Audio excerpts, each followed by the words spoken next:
the world of crowns and ceremonies, where every gesture is calculated down to the millimeter, do undercurrents exist that the media cameras have never reached? Recently, royal observers have been buzzing about a dramatic theory. A silent but profound rift is brewing at the heart of power. Some suggest that behind the diplomatic smiles lies a direct confrontation between future heritage and existing reality. Let's look at the facts. Prince William, from the moment of his birth at St. Mary's, has carried on his shoulders a destiny that is not his own. After the shocking event of September 2022, when Queen Elizabeth II passed away, William was not just a son, he became the pillar of stability. In a context where the monarchy faces uncertainties from departing members, William represents preservation. Therefore, every action of his is highly symbolic.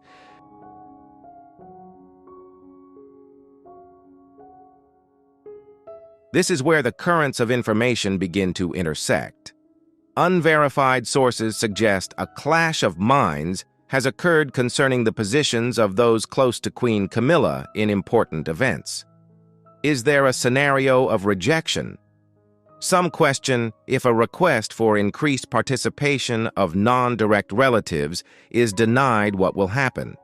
A difficult situation is being assumed for King Charles III, caught between two opposing forces, personal sentiment, and the established rules of the institution.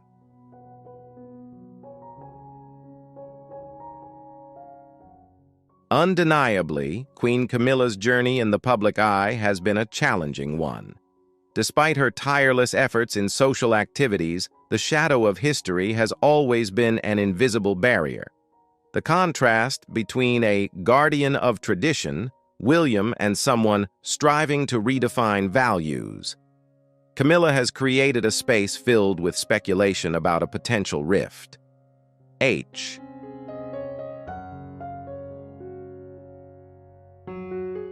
In a fictional scenario based on existing events, we see a picture of sacrifice power and harsh choices. Is the palace's silence a testament to peace, or merely the calm before a storm of restructuring? The truth always has many layers, and what we analyze today may only be the tip of the iceberg. What do you think about the mysterious interaction between William and Camilla? Will tradition or change prevail in this subtle battle of wits? Share your perspective below.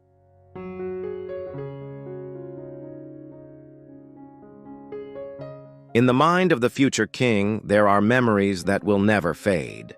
It is often said that every step Prince William takes carries the shadow of an endless source of inspiration, Princess Diana. The scar from 1997 is not just a personal pain, but seems to have become a compass shaping his unwavering values. Behind the polite handshakes and formal ceremonies, is there a silent struggle between remaining loyal to the past and accepting a new reality?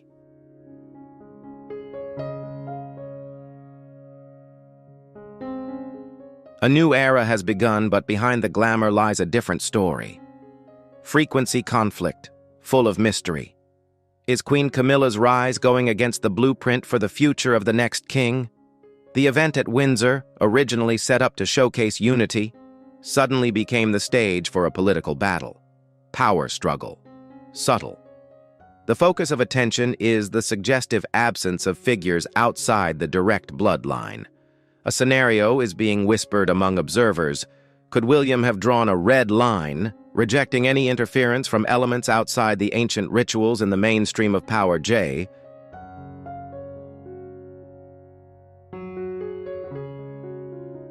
Here we see not just the story of a guest, but a direct confrontation between unchanging heritage and modern adaptation. William seems to be playing a game where each card carries the weight of both duty and sorrow over his deceased mother. This is an investigation based on fragments of public opinion. Was that unwavering resolve a shield protecting the dynasty, or an echo of an unhealed wound? At Windsor Palace, the guest list is not just a list of names, but a whole new world. Declaration of power.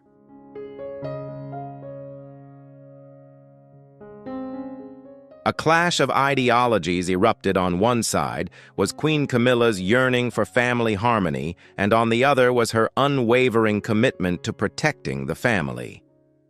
Dynastic precedent, Prince William's view. In the eyes of the heir apparent, every loosening of the rules is a step forward. Cracks in the foundation. Monarchy. Tom Parker Bowles, despite his talent, was still considered a monarch. External variable. The climax of this scenario is the hypothesis of a strict security order at the castle gates turning a logistical incident into a major one. Non-verbal message, a cold message to Camilla. That between royal blood and personal relationships there will always be invisible boundaries that cannot be crossed.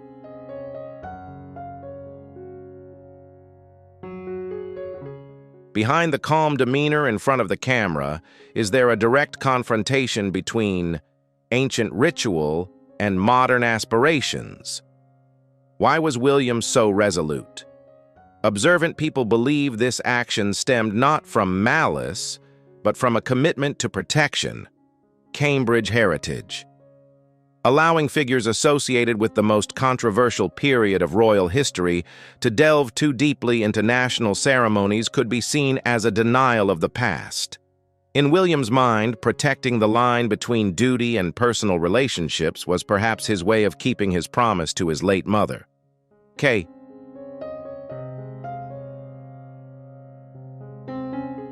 We are witnessing a battle of wits between succession and change.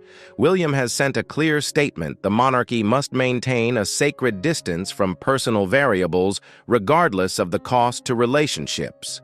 The events at Windsor are perhaps just one chapter in the palace's secret diary. Is this necessary rigidity to protect the throne or a barrier to understanding among its members?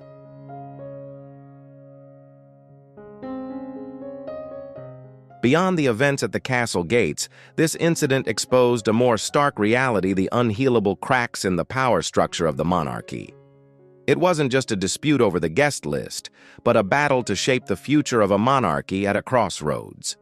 On one side were those defending rigid traditional values, on the other, those seeking validation for their own individualistic fragments.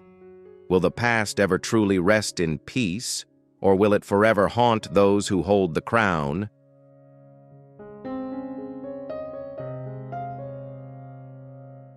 Imagine a lavish evening at Windsor, where music and lights masked underlying tensions. Some theories suggest that behind her calm exterior, Queen Camilla faced a profound psychological shock. The exclusion of a close confidant from the official circle was more than just a matter of protocol. Analysts believe it sent a chilling message about boundaries. For someone who had spent decades building their status, this was perhaps a stark reminder that no matter how prestigious the title, invisible barriers always exist.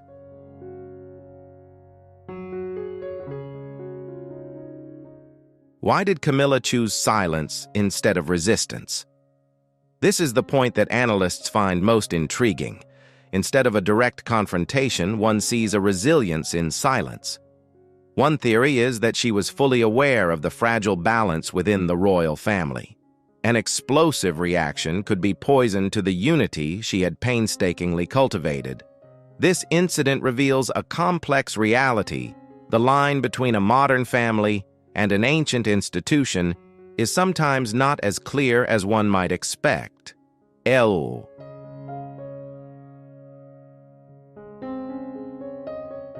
From Prince William's perspective, this action was seen as an affirmation of the monarchy's future identity, not out of malice, but as an unwavering commitment to the honor and purity of the monarchy. William perhaps believed that to protect the crown, one sometimes had to accept a coldness in personal relationships. We have explored the hidden corners of a dramatic hypothetical case. Queen Camilla's silence and Prince William's steadfastness paint a picture of a monarchy navigating the pains of the past and the expectations of the future.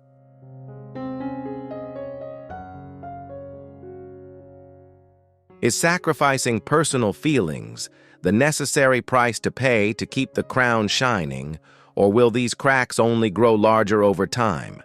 The truth probably still lies deep within the stone walls of Windsor. If you support William's steadfastness and see it as the act of a great protector of heritage, leave a 2. Conversely, if you feel this coldness is unnecessary and are skeptical about a divided future, leave a 5. Don't forget to like and subscribe to the channel right now. That's how you won't miss the latest developments in the journey to unravel the mysteries surrounding Windsor Palace.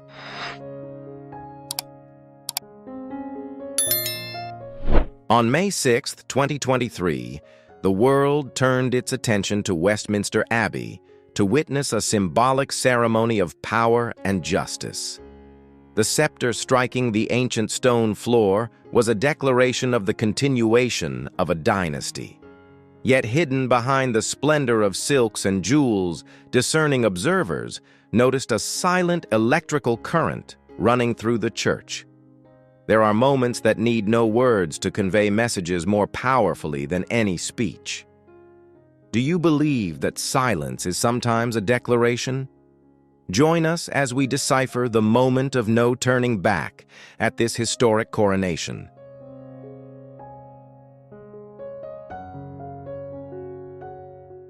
As King Charles and Queen Camilla walked down the aisle between rows of majestic seats, a strange phenomenon caught the attention of analysts. While the new king received absolute reverence, an unmistakable silence prevailed as the new queen passed by. Why did no one turn their heads? Why did the usual respect seem to have stalled? Observers hypothesized a growing discontent, a silent protest by those who believe traditional values are being challenged by personal choices.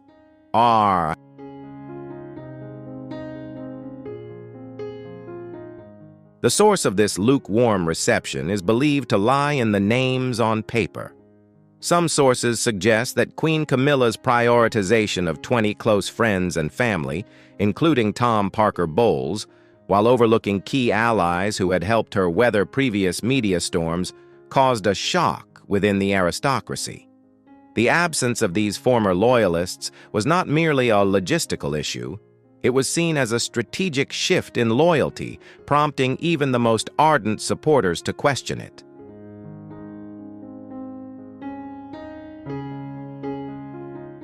The tension was not only present within the congregation, but was also evident on the faces of the successors. Princess Catherine's gaze, known for her elegance and composure, Catherine was said to have subtly conveyed a message that day by moderating the usual formalities of respect. Even in complex relationships like Prince Harry's, there was a perceived general dissatisfaction with decisions seen as prioritizing individualism over institutional authority.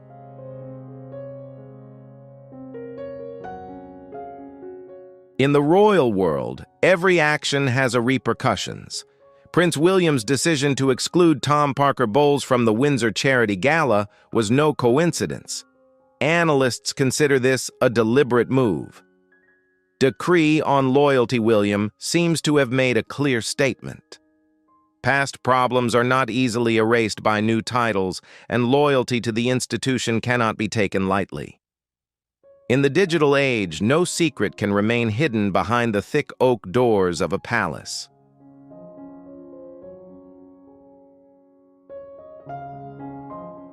When names are crossed off the guest list, it's no longer a private family matter. It becomes a spark for the massive media machine. The British media, masters at deciphering symbols, quickly transformed an individual's absence into a declaration of rifts. Is this a steadfast defense of royal dignity, or evidence of the invisible barriers that still surround a modern family? If you observe online forums, you will see a clear polarization, a confrontation between two ideologies, those who praise the iron principles of the future king.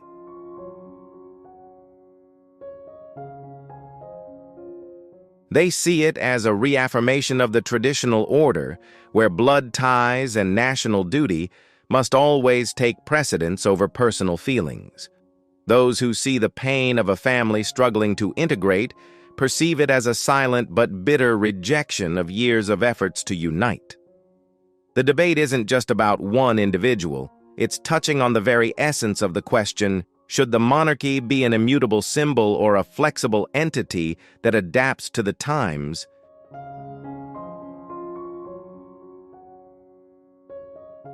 Right moment to fuel theories began to paint a darker picture. This event was not an isolated incident. It was seen as a small slice, revealed from a deeper struggle unfolding within the Windsor family. Unresolved feuds and accumulated grievances from the past were gradually being pieced together by journalists, shattering the illusion of absolute unity that the palace had long strived to build. At the center of this storm was King Charles III.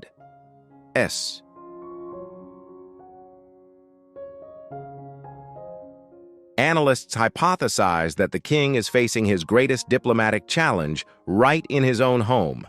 He cannot afford to show favoritism. Both Queen Camilla and Prince William are key players in his game of governance. A public rift would not only hurt family feelings, but could also overshadow the legacy he is striving to establish. This event was not an accidental mistake. It was a decision weighed heavily on our conscience.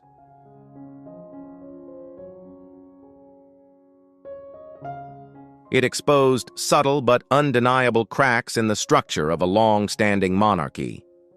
In the office, the king's tranquility where personal matters always had to take a back seat. Faced with the nation's destiny, a solution is being sought. Can diplomatic skill heal the wounds of wounded pride? In the world of powerful clans where every wall holds a secret, it is often said, the strength of a dynasty lies not in its scepter, but in the unity of its hearts.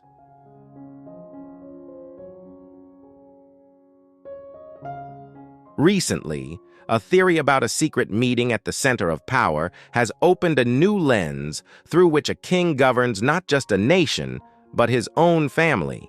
If you believe that personal sacrifice is the inevitable price to pay for protecting a millennia-old heritage, then join us as we delve into the final chapter of this mysterious case. This is a hypothetical scenario based on psychological variables and subtle diplomatic signals. King Charles III, as depicted in this document, is not merely a monarch but an architect of harmony.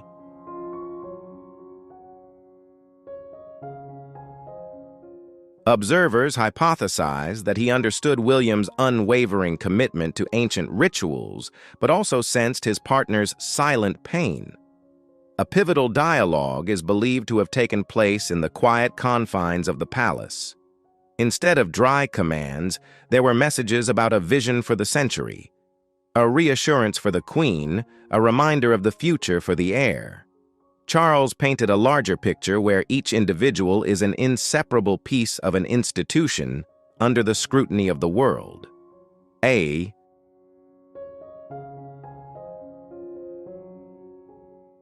Realizing that the undercurrents could not subside on their own, the king was given.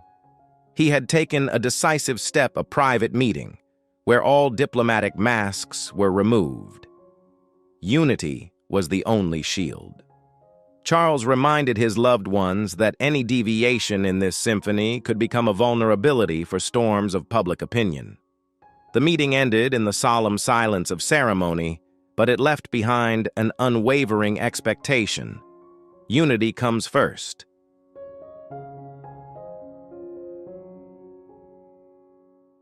Following the events at Windsor, the public witnessed a display of harmony, radiant smiles, skillfully orchestrated friendly gestures. However, from the perspective of theoretical analysts, this may only be a temporary truce. Behind this polite facade, have the rifts between heritage guardians and integration seekers truly disappeared? Or are they merely lurking deeper beneath the surface, the geological strata of royal life? This chapter of Windsor Castle concludes with an atmosphere of quietude but profound weight.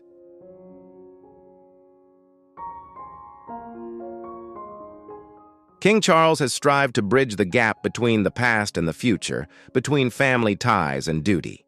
However, the real mystery lies in what happens after the camera lights go out. Will this unity be a solid wall or merely a thin curtain concealing never-ending storms? What are your thoughts on King Charles's art of reconciliation? Will Camilla's silence and William's steadfastness lead to an era of stability or another explosion in the future? Please leave your opinions and let's discuss.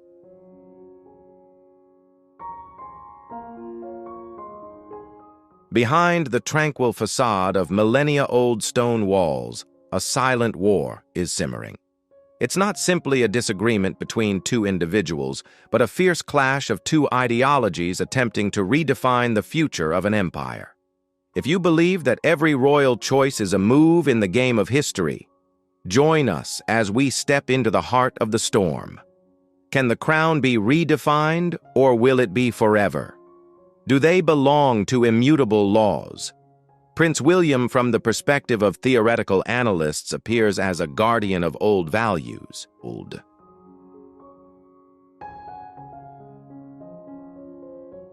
For him, the monarchy was not a stage to adapt to, but a sanctuary to preserve.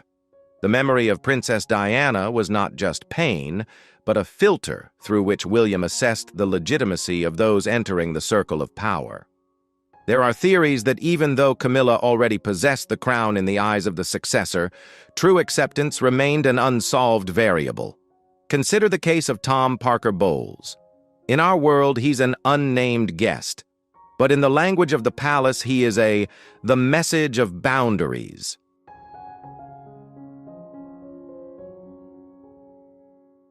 This exclusion was seen as an act of establishing a symbolic quarantine circle. William seemed to be sending a chilling signal that while power may change hands, the core bloodline and rituals would never be diluted by outsiders. Despite appearing together in front of the cameras with polite smiles, their motivations were believed to be on two different planets, a persistent decades-long quest for recognition.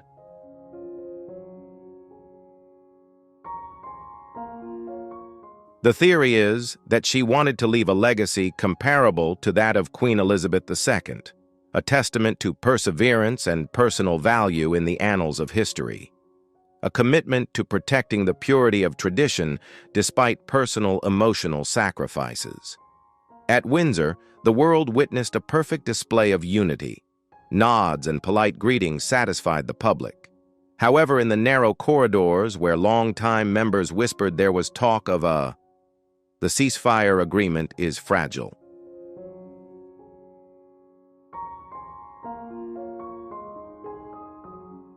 King Charles III temporarily calmed the waves, but the architects of the future William and Camilla still stood on opposite sides of the battlefield of their visions.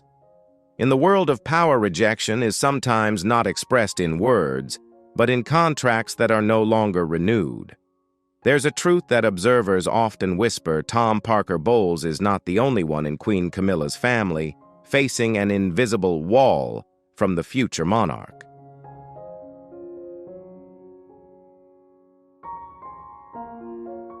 When the spotlight fades from charity events, it shines on another hidden corner called Annabelle Elliott. Why did a professional relationship spanning nearly 2 decades suddenly come to an end at the very moment of the power transition? Let's piece together the variables in this subtle purge. Let's go back in time to 2005. Annabelle Elliott, a talented interior designer and sister of Queen Camilla, was entrusted by King Charles, then Prince of Wales, with the important task of breathing life into the properties of the Duchy of Cornwall. For many years, a significant amount of financial resources were invested in exchange for her exquisite designs.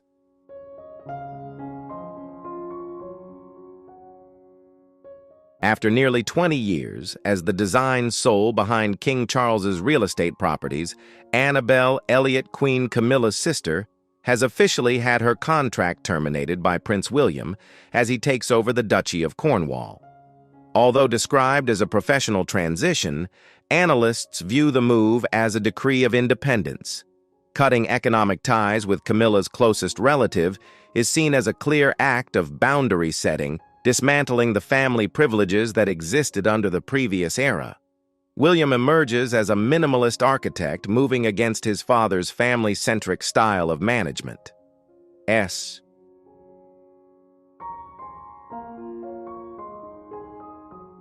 He is focusing on pruning dependent offshoots to concentrate vitality in the main trunk of the monarchy. The move toward publicly transparent finances suggests that William is preparing for a future in which the royal family must prove its value through governance performance, rather than relying on personal relationships or traditional mystique. Is this an effort to optimize the institution or a strategic move to curtail the influence of Camilla's family?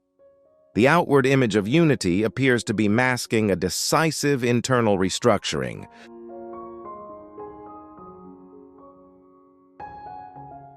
The annual report to be released at the end of July 2025, according to the assumed timeline, created a slight psychological shock within the palace. A familiar name was absent after nearly 2 decades, Annabel Elliot. The removal of Queen Camilla's sister from the list of financial support recipients is not simply a personnel decision. Analysts view it as a modernization decree. While the reason given is the completion of a professional process, one cannot ignore the decisiveness in William's setting of boundaries.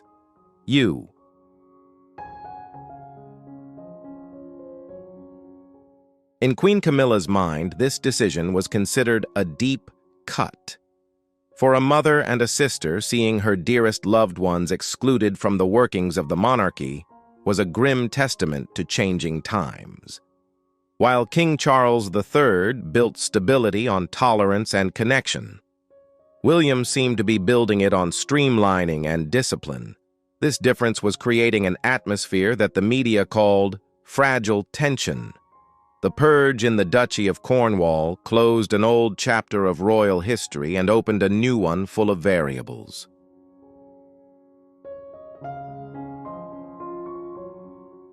William made his choice. Transparency and efficiency would be the shield of the crown. But what was the price of this modernization? Could the rifts within the family be filled by financial growth figures? In the world of millennia-old institutions, change often doesn't come with loud pronouncements, but rather from quiet moments in financial reports. Recently, a major question has been raised in the Duchy of Cornwall. Why did a steadfast presence of 20 years suddenly vanish the moment a new head of government took office?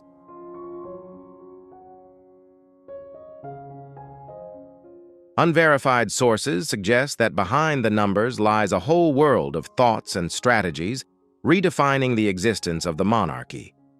This is a hypothetical scenario based on governance variables and the deep-seated sentiments behind the palace curtains. Consider Annabel Elliot's career in Cornwall. At 75, she is more than just a designer. She has touched the soul of royal properties from Wales to Scilly.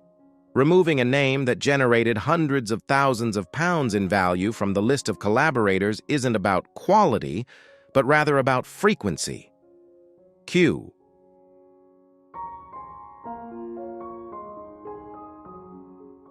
Why would a figure considered essential and trustworthy have to step down? Was the future king trying to prove that in his era, professionalism must be completely detached from family ties? There was talk of tears and an unfillable aesthetic void. For Queen Camilla, this was perhaps more than just a financial decision. As her dearest loved ones gradually left the palace's inner circle, a feeling of being on the sidelines was likely growing.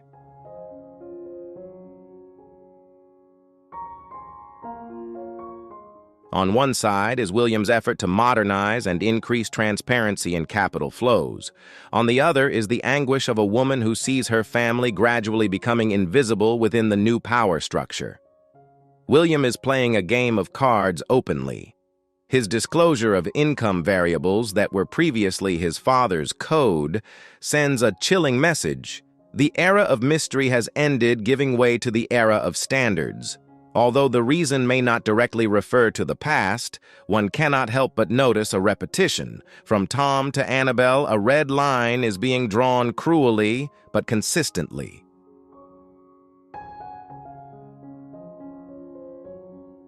This is for informational purposes only based on unverified hypotheses and rumors/public opinions. Let's discuss this issue from an objective analytical perspective.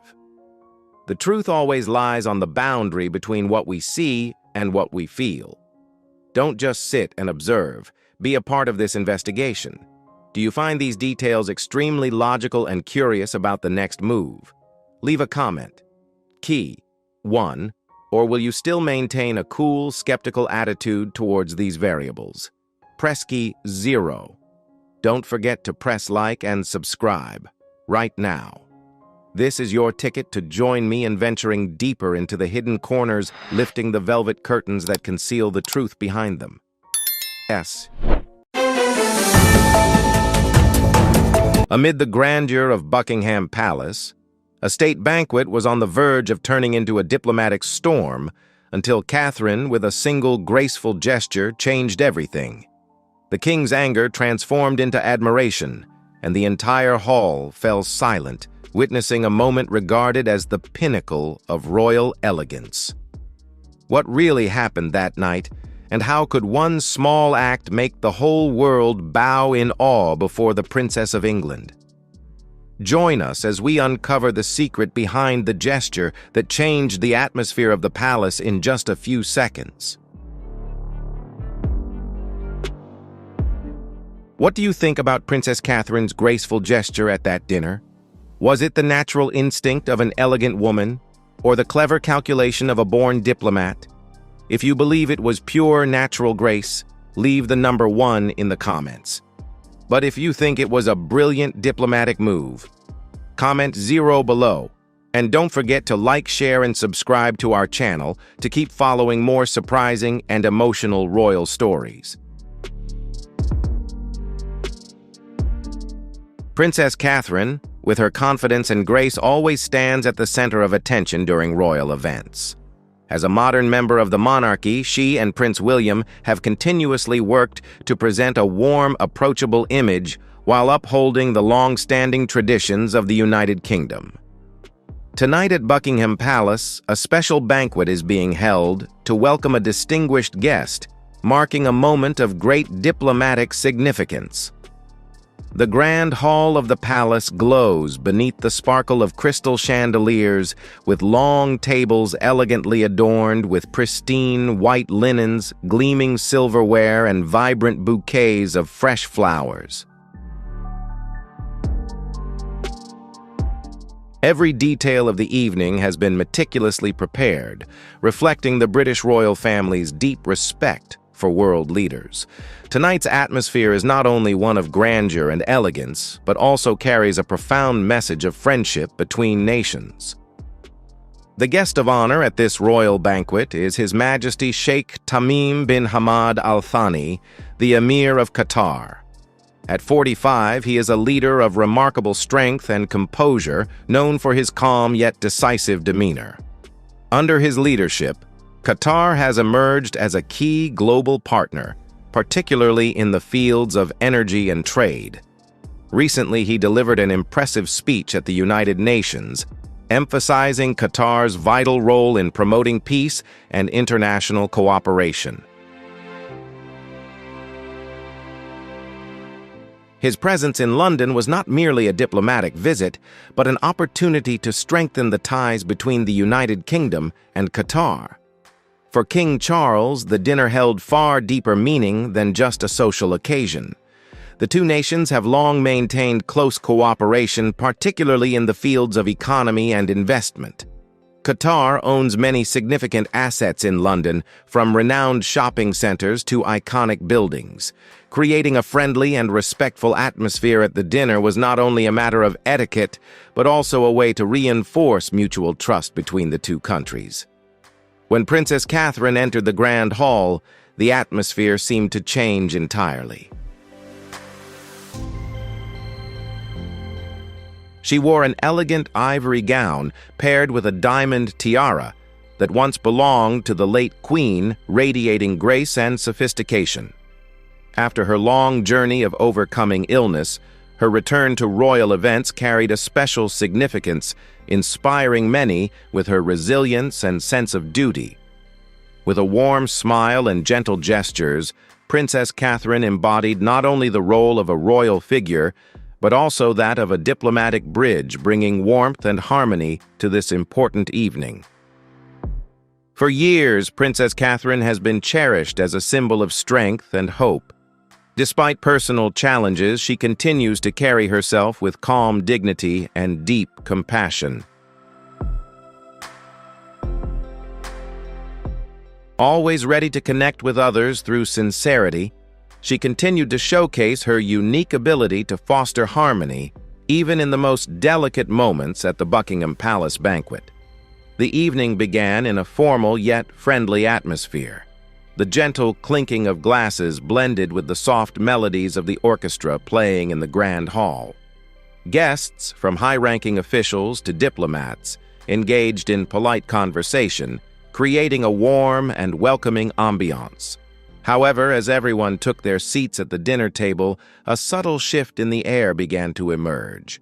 The Emir of Qatar, Sheikh Tamim bin Hamad Al Thani, had been seated a few places away from King Charles, next to several British ministers and officials. In diplomatic events, details like seating arrangements carry great significance, reflecting respect and the importance placed on relationships. The Emir, with his usual calm demeanor, seemed more pensive than usual. His aides exchanged quiet whispers, their eyes revealing clear concern. Such a small moment could influence the atmosphere of the entire evening.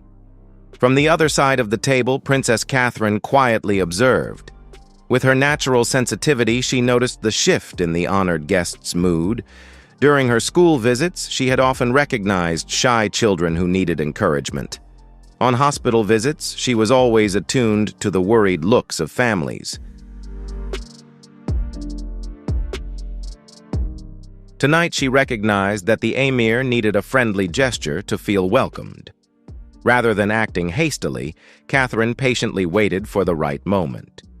As the first toast was raised and everyone lifted their glasses, she quietly turned to the Emir, her eyes sincere, wearing a warm and respectful smile. She gently raised her glass toward him, a small but meaningful gesture that conveyed appreciation and genuine care. The Emir paused for a moment, looking at Princess Catherine. He gave a slight nod, returning her gesture with a soft smile and raising his glass in response. The atmosphere around him seemed to shift. The lines on his face relaxed, and his aides grew noticeably more at ease. Catherine's simple gesture had broken the tension, creating a genuine connection among the guests. Throughout the evening, Princess Catherine continued to engage the Emir in conversation whenever the opportunity arose. Instead of discussing political or business matters, she chose more personal topics such as family and shared values.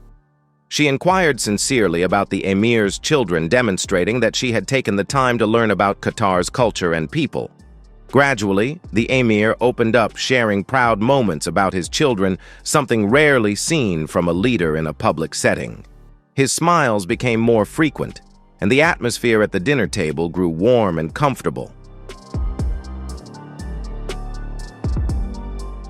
The British officials quietly breathed a sigh of relief, recognizing that Catherine's subtlety had helped the evening run smoothly and strengthened an important diplomatic relationship. The banquet at Buckingham Palace was not just a diplomatic event, but a testament to the power of tact and sincerity. Through small yet meaningful gestures, Princess Catherine helped create a friendly atmosphere, contributing to the reinforcement of the friendship between the United Kingdom and Qatar. It was a lesson in how care and respect can overcome barriers and bring people closer together. Though she held no official role or scripted agenda, Catherine quickly eased the tension with her small, warm, and genuine actions. As the dessert was served, Amir began leaning toward the senior minister seated beside him, engaging in animated conversation. The tense expression he had worn earlier had softened, replaced by a look of joy and enthusiasm. Compliments about the banquet gradually flowed openly from his side of the table, and even his aides started to show signs of satisfaction. Everyone recognized that it was Princess Catherine's kind-hearted gesture that had turned the atmosphere around.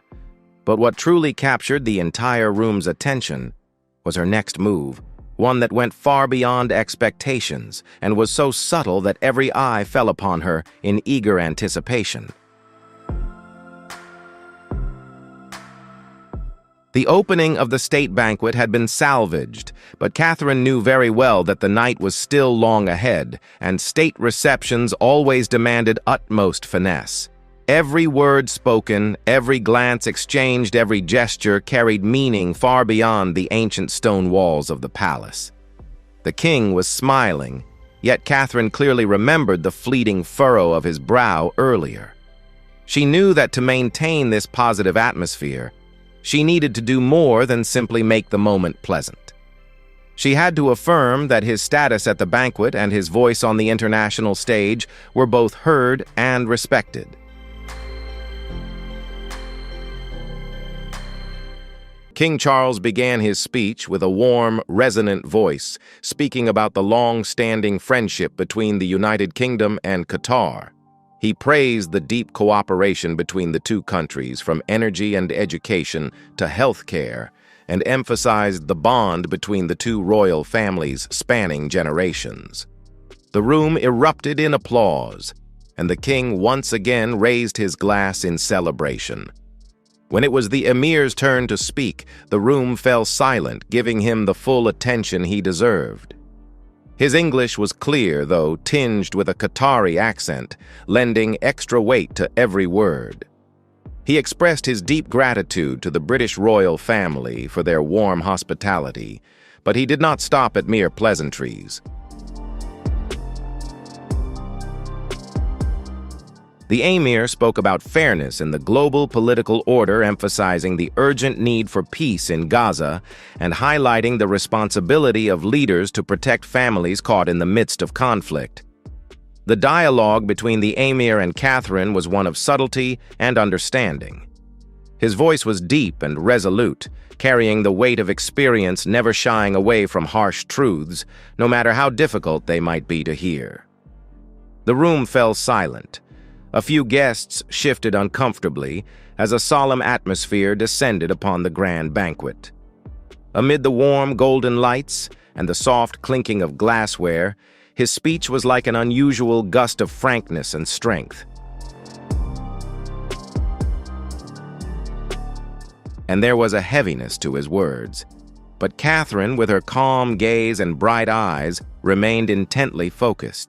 She gave a gentle nod, showing sincere attentiveness, a small gesture that carried deep respect for the head of state. As the speech concluded, applause filled the room, steady but uneven, some out of courtesy, others genuinely moved. With her natural sensitivity, Catherine clearly sensed this. She leaned slightly toward the emir, offering a soft smile, and spoke with heartfelt warmth. "Your words remind us all that wherever we are, every family deserves to live in safety and peace." It was not a mere polite compliment, but a genuine expression of empathy. The emir looked momentarily surprised, then his eyes softened, reflecting a deep sense of appreciation. Catherine didn't diminish his message. Instead, she skillfully expanded it, touching everyone's hearts through the simplest and most sacred of bonds, family love. The atmosphere of the banquet gradually warmed. As the exquisite dishes were served and the soft music resumed, the tension slowly melted away. Later, in a small group gathered around the emir, Catherine took the initiative to steer the conversation. Rather than discussing political or commercial matters, she asked him about education programs in Qatar. Her voice was gentle, but full of genuine interest, She had heard much about the massive investments in education and sports, and about the aspiration to create opportunities for the youth. This time, the emir leaned toward her, his tone becoming more animated. He shared details about new projects, international scholarships, and training centers for young athletes. Catherine smiled, her eyes shining with admiration. The conversation had shifted from diplomatic exchange to a moment of true connection between two visions, a leader carrying faith in the future and a woman who knew how to awaken hope in others. The dinner continued in a formal atmosphere, with silver trays gliding gracefully across the room like flowing streams of light. On the table, the exquisite porcelain set reflected the warm golden light, polished cutlery gleamed, and crystal glasses shimmered with sparkling mineral water and fine wine. Catherine gently leaned toward the emir, signaling that she remained fully attentive. In a calm voice, she mentioned his recent visit to Oxford earlier in the week, where the emir had met Qatari students studying science and medicine. The emir's face gradually softened, his eyes warming. He proudly spoke about those students, young people filled with ambition and knowledge, returning to serve their homeland, most of whom were supported by government scholarships. Catherine deftly picked up the conversation, sharing that she had read about a Qatari student researching renewable energy contributing to clean technology, a field the UK is also heavily investing in. "Truly inspiring?" she said softly, her voice filled with admiration for the innovative spirit of the younger generation. The emir let out a short but genuine laugh, instantly shifting the atmosphere at the table. The tension in the room seemed to melt away. Catherine had chosen a subtle approach, saying little but every word resonating with her counterpart's concerns. She showed respect, highlighting the values he cherished most: intellect, education, and national pride. King Charles, seated nearby, quietly observed.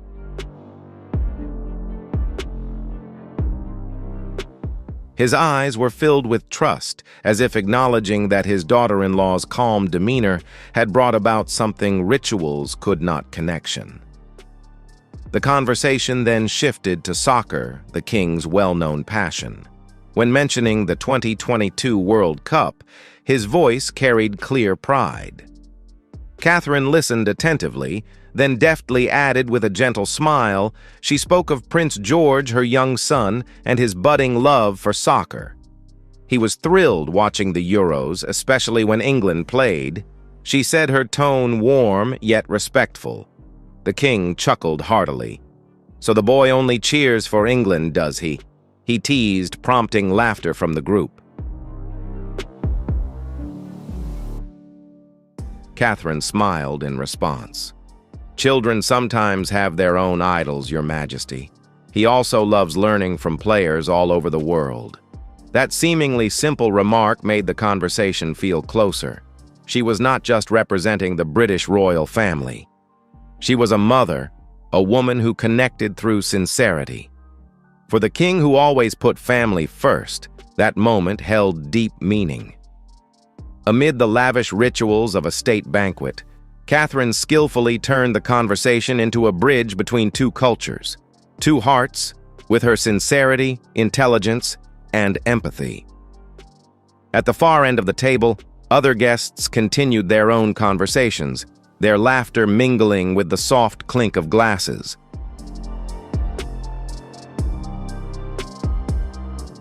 No one could deny that the evening's centerpiece was the refined dialogue between the Princess of Wales and the King of Qatar. After their initial exchange, the king brought up trade, a topic that had long weighed on him. This time, his tone was lighter, more composed. "Let us build bridges of understanding where sincerity and intelligence connect cultures, dissolving the distances between nations. Let us speak and act for a just world where every agreement and voice is respected. Together we can spark change through meaningful conversations. Act today for a future of harmony and justice. Like and share this video to spread the message and make a difference together." Where cooperation is sometimes overshadowed by political interests, Catherine listened with a calm gaze. She didn't rush to interrupt or make promises, but allowed him to speak fully. When the king paused, she gently nodded and responded with a clear, thoughtful voice. "Your Majesty, the United Kingdom has always valued the strength of partnerships. What matters is not just the numbers, but the long-term vision. Together we look toward a future where cooperation benefits both sides." This was more than mere polite words. Her tone conveyed genuine respect. She understood his need to be heard, and she did so without overstepping her role. A delicate balance, and Catherine had mastered it perfectly. As dessert was served, the atmosphere had completely changed. Fresh fruit and pastries were artfully arranged, with the soft glow of the lights reflecting off the porcelain, creating a warm ambiance. The king, once restless now, appeared relaxed, a constant smile on his face. The guests around them loosened up as well, engaging in more open conversations. Gentle music filled the room, the sound of string instruments weaving through the air, erasing any lingering distance. Catherine leaned back slightly, her gaze gentle yet sharp, realizing the evening had transformed entirely. What could have been a tense moment had turned into a diplomatic story told through empathy and wisdom.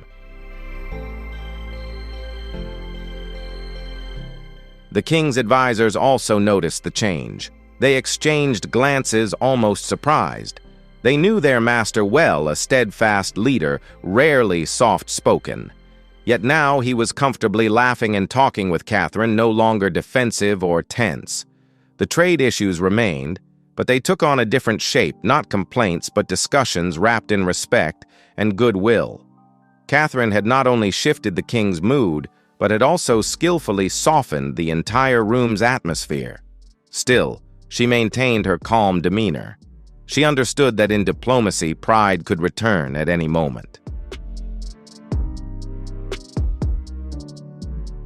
But then, as the night deepened, the king suddenly silenced everyone around him. He leaned back in his chair, his eyes following Catherine amid the flickering candlelight, and gave a mysterious smile. Everyone knew that his next words would once again shift the atmosphere. Throughout most of the evening, Catherine had guided the conversation with patience and grace. Her voice was gentle, her transitions between topics smooth, making everyone feel heard without leaving anyone behind. Yet now the moment of challenge has arrived. After a long pause, the king cleared his throat and lowered his voice just enough for the room to fall silent. He spoke with a calm demeanor, but with a deep underlying concern. England always talks about cooperation appropriately and frankly. But sometimes I feel that Qatar is asked to give more than it receives. That is truly unfair. The entire banquet fell silent. The clinking of cutlery paused softly. Though his words were polite, they touched the most sensitive point, the root of the evening's earlier tension. A few attendants shifted uneasily while King Charles remained composed, his eyes watching Catherine as if entrusting her with confidence. He understood this was the moment for her to prove her true capability. Catherine leaned slightly toward the king, her eyes steady and unflinching. Her voice was deep and clear. "Your Majesty, I understand your concerns. Respect must always come from both sides. And tonight I believe your voice has been heard and valued here." Her words were gentle yet firm, carrying the strength of genuine understanding. The king looked at her for a long moment, somewhat surprised. He was not used to hearing such a straightforward yet respectful response from a royal figure. Usually, people would choose to avoid the issue or soften the topic with polite formalities. But Catherine did not shy away. She faced the matter with confidence and respect. Sensing the silence still lingering in the room, Catherine skillfully took a step further. She spoke of the long-standing relationship between the UK and Qatar, not just tied to trade figures, but to real people, cultural bonds, and trust built over time. Your Majesty, she continued, many Qatari families consider London their second home. The students studying at British schools, the doctors trained in British hospitals. These are not just partnerships, but trust between people. The king leaned back slightly, the tension in his eyes gradually fading. He smiled softly, his voice warmer. "Princess, you speak very honestly. It's rare that I hear such words." In that moment, the tension that had just surfaced completely dissipated. The quiet murmur of conversation around the table resumed, and the atmosphere felt relieved. Catherine didn't avoid the issue. She faced it with tact, subtlety, and sincerity. To prevent the discussion from sinking back into political heaviness, she smoothly shifted to a lighter topic. With a calm smile, she asked about the cultural projects Qatar was investing in, the new museum's international art programs, and efforts to expand cultural exchange. The king immediately brightened, speaking passionately about his dream to make Doha a creative hub for the region. And so, with intelligence and empathy, the evening continued.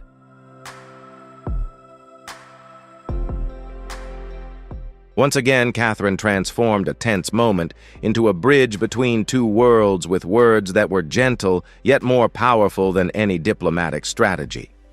The king seemed to light up anew. His voice brimmed with vitality as he shared his grand vision, turning Doha into a global cultural center where art, knowledge, and creativity converge. Catherine listened attentively, her eyes shining with genuine interest. She skillfully continued the conversation, sharing stories about her own visits to art galleries with her children, peaceful afternoons spent admiring paintings and discussing the meaning of beauty together.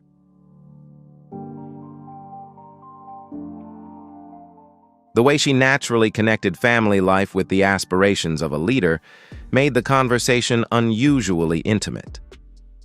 The king chuckled a short but heartfelt laugh.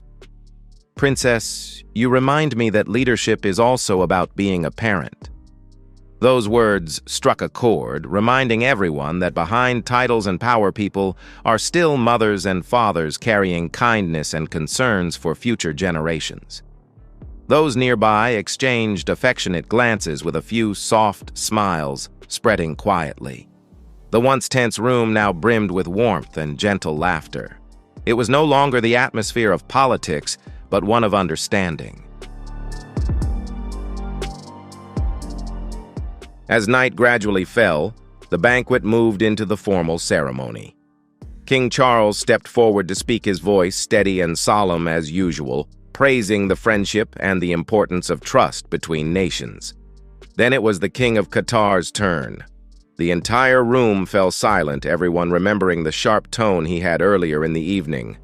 But this time he was different. Standing tall, his voice calm and measured, he no longer spoke of injustice or demands, but of mutual respect. He praised the hospitality of the British royal family, the elegance of Buckingham Palace, and the sincere spirit everyone had shown him that night.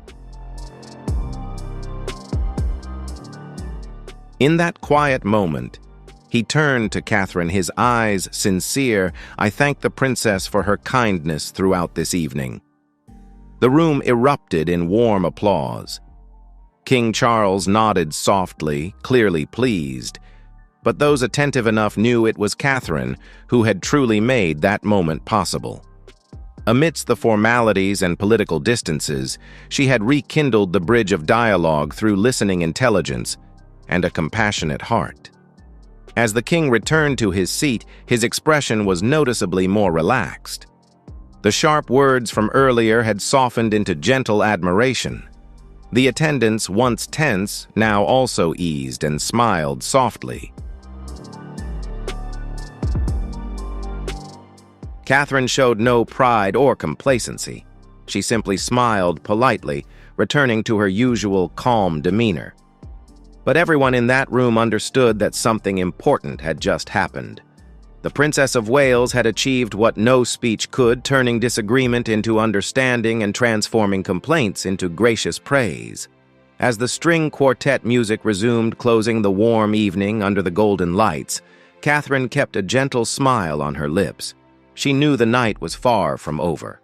Behind the palace doors, another exchange awaited, one that would leave a profound mark far beyond the ancient walls of Buckingham. The banquet was nearly over. The gleaming plates had been cleared away, the music gently faded, and guests began to rise, exchanging polite farewells. Yet amid the quiet, the echo of something extraordinary remained. The King of Qatar, who had earlier cast a tense atmosphere over the room, had closed with a speech full of praise and goodwill. Still, everyone understood that it was Catherine's calm presence that truly made the evening complete. As the king prepared to leave, the light from the crystal chandeliers cast a dignified glow upon him. He paused and turned to Catherine, his eyes no longer cold or guarded, but holding a rare look of gratitude. The attendants were ready to escort him out, but he raised a hand gently, signaling them to wait. His voice was deep and sincere. "Princess, tonight you reminded me that respect cannot be forced. It must be earned through genuine sincerity. For that, I thank you." Catherine bowed her head slightly, a gentle smile gracing her lips. She said nothing, only gave a soft nod that conveyed humility and gratitude. Those nearby could clearly feel that in that moment, the king was truly moved. Then something unexpected happened. As he reached for his coat, Catherine gently placed one hand over her heart, then extended her other hand toward him. It was not a rigid diplomatic handshake, but a simple, sincere gesture full of meaning and strength. The king paused. For a few seconds, he simply looked at her, then placed his own hand over his heart, in return a matching gesture that was both respectful and symbolic. The entire room fell silent. No one spoke. Only the soft clicks of cameras echoed faintly from the far end of the hall.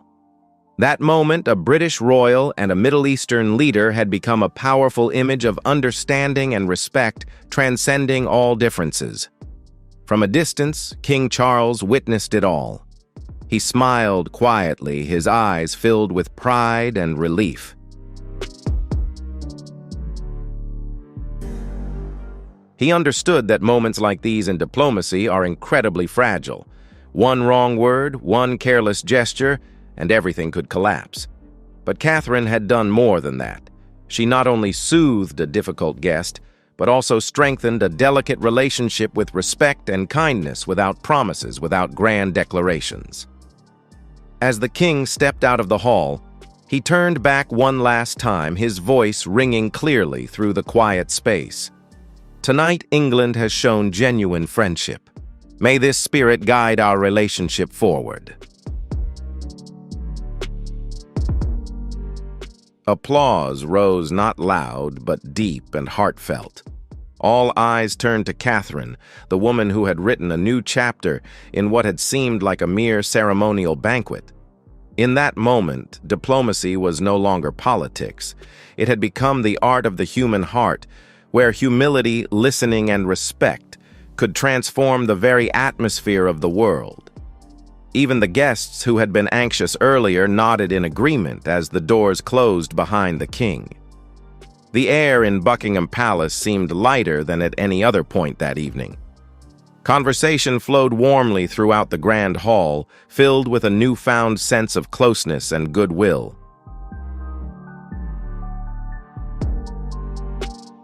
Many praised Catherine's role not with flowery words, but with genuine admiration. Some noticed how she listened more than she spoke. Others admired how skillfully she sought common values instead of emphasizing differences. For Catherine, these praises were not what she sought. Returning to Prince William, who was still chatting with guests, she smiled softly and quietly said, "George will want to know everything went well." That seemingly simple remark revealed her true self, a mother who places family above royal glory, someone who always knows how to balance public duty with private affection. In the days that followed, media outlets everywhere began covering the state banquet. Major newspapers published images of the heartfelt moment between Catherine and the King of Qatar, the simple hand gesture that transcended all political differences. Commentators noted that it wasn't the formal speeches or trade agreements that made the evening memorable, but the genuine human connection. In Doha, news reports echoed the same sentiment. The press there praised the Princess of Wales for her sincerity and respect toward the king, honoring his dignity, even while he stood on foreign soil. Diplomats also quickly recognized the significance of that moment's impact. A senior official from the foreign ministry was quoted saying, "Sometimes diplomacy happens in meeting rooms with documents and signatures, but sometimes it takes place in a small gesture at the dining table where sincerity replaces words," and that night was a vivid testament to this truth.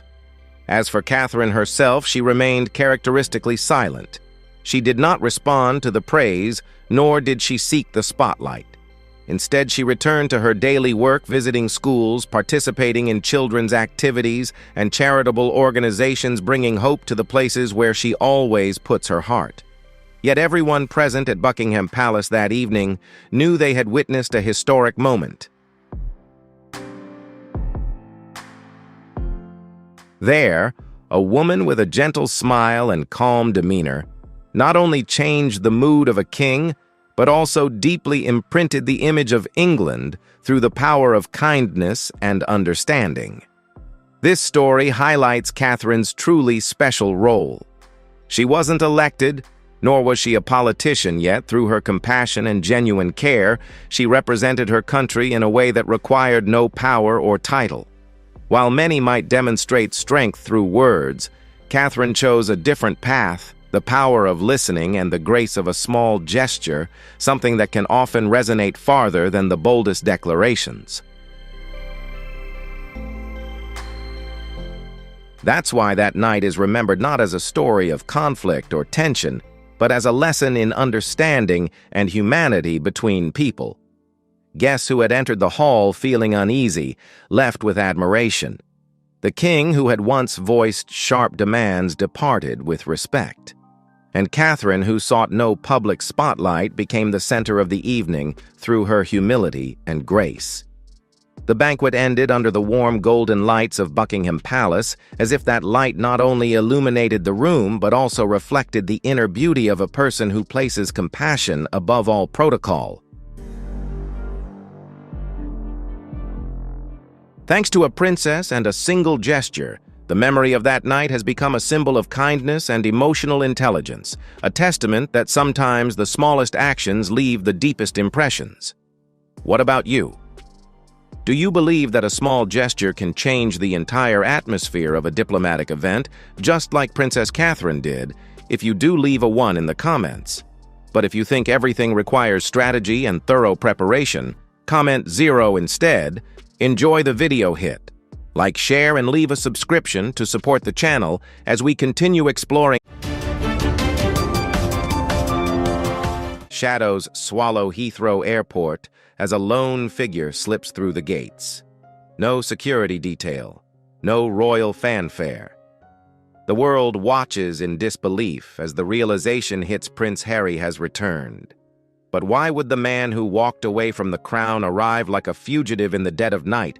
While the global media ignites with speculation, the reality is far more chilling than any headline. It all traces back to a clandestine letter stamped with King Charles's private seal, a document Meghan Markle was never meant to see. Tension grips the palace walls as Camilla's fury reaches a breaking point, while Prince William has vanished without a trace. Whispers from the inner circle suggest this isn't a royal reunion, but a final stand against a ticking time bomb, a chilling secret buried for decades that is finally reaching its tipping point.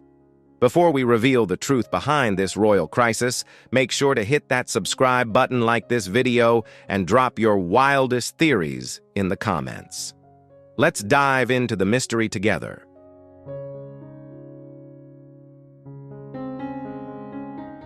Some nights history isn't forged under the glowing chandeliers of grand banquets or through polished handshakes over champagne.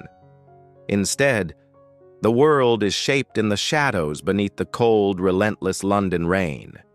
It's a heavy, somber London where centuries of royal secrets seem to bleed into the very stone of ancient cathedrals. Imagine a scenario so daring, so high stakes, that even the boldest Hollywood screenwriters wouldn't dare to put it on paper.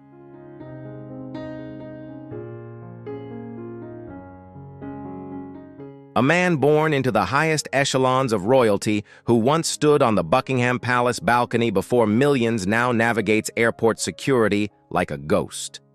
There are no trumpets, no red carpets, and not a single bodyguard to be found.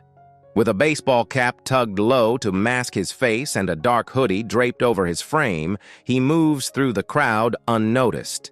Yet those few who manage to catch a glimpse of his eyes describe them as haunting, carrying the weight of a gathering storm.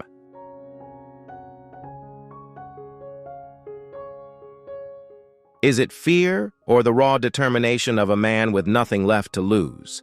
This solitary figure hidden within the rushing crowd has ignited a firestorm across private forums and insider circles over the last 24 hours. Whispers suggest this is none other than Prince Harry, the Duke of Sussex.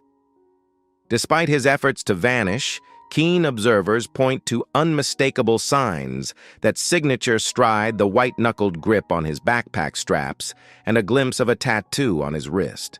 Every detail points to one staggering reality: the exiled son has come home.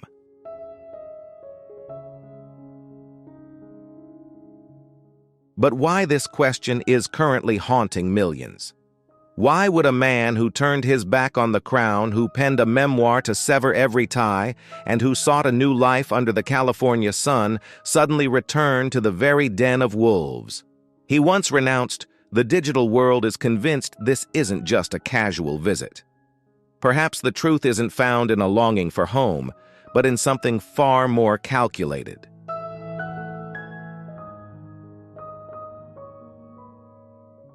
Instead, the truth is hidden within a single object of immense weight.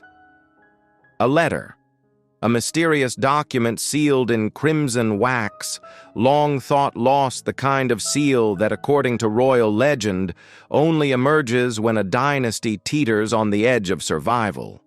If the whispers from the inner circle are true, Harry didn't come back by choice. He came back because he was summoned. Today we journey beyond the headlines to dissect the truth behind this suspicious homecoming. We're going deeper than the surface of the mainstream media.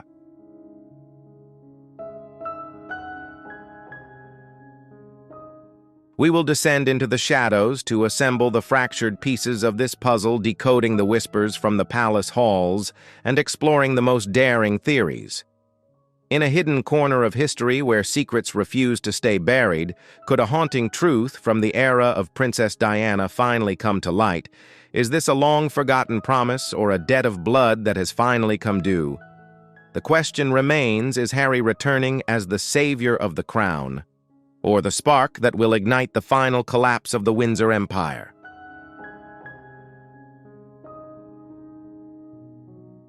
Ladies and gentlemen, watching that solitary figure at Heathrow Airport serves as a haunting reminder of the weight of legacy. We often find ourselves captivated by the allure of power, the glow of fame, and the immense wealth of legendary dynasties. Yet we overlook the reality that extreme privilege always carries a heavy price.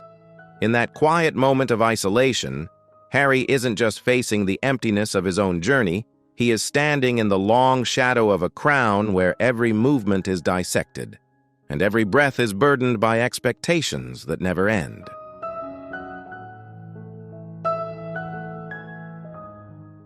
Being born into a world of luxury doesn't provide a shield against the storms of life. Sometimes the very name you inherit and the blood in your veins become the heaviest chains of all.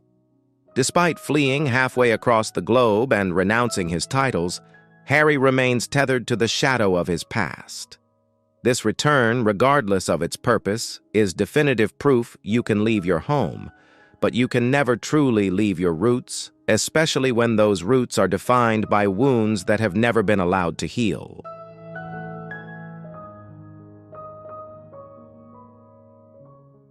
In our own lives, we often believe that silence or physical distance can erase family conflicts and deep-seated issues.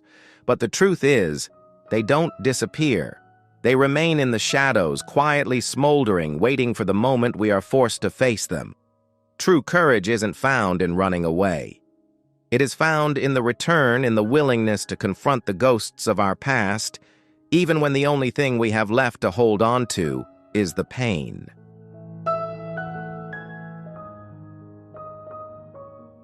We often carry our wounds and mistake that burden for growth, but true strength is found in the courage to return and heal them. Are you ready to face your own past? Comment 1 if you agree, or 0 if you have a different perspective. I hope this journey has given you a little strength for your own path. Enjoy the experience and don't forget to hit subscribe and share this video with someone who needs to hear this message today.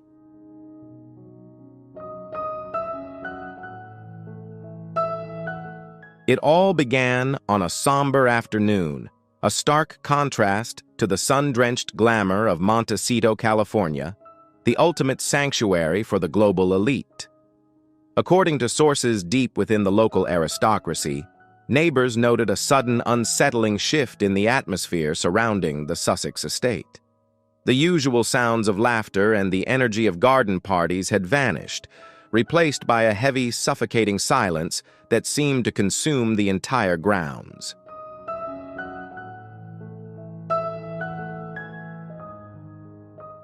It all started when a sleek, armored black sedan with deep-tinted windows pulled silently up to the main gate.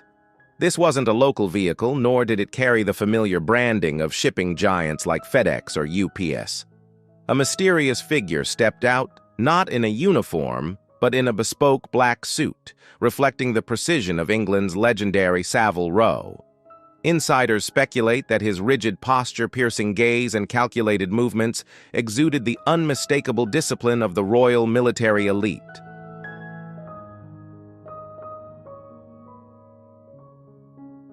Could this be a member of the Grey Men? The legendary figures in slate-colored suits who manage the palace's most sensitive affairs? What this mysterious visitor handed directly to Meghan Markle wasn't a court summons or a social invitation. It was a thick, substantial envelope crafted from handmade vellum, the same ancient stationery the royal family has utilized for centuries. But what truly froze the air was the unmistakable seal that guarded its contents.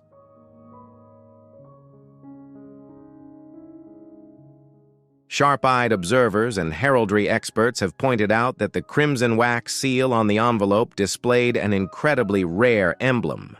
This wasn't the standard royal crest.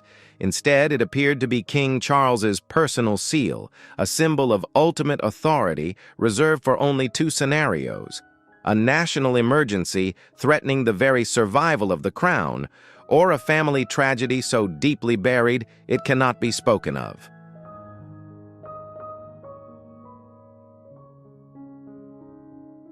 If these reports are accurate, a haunting question emerges: why was Meghan forbidden from opening that letter?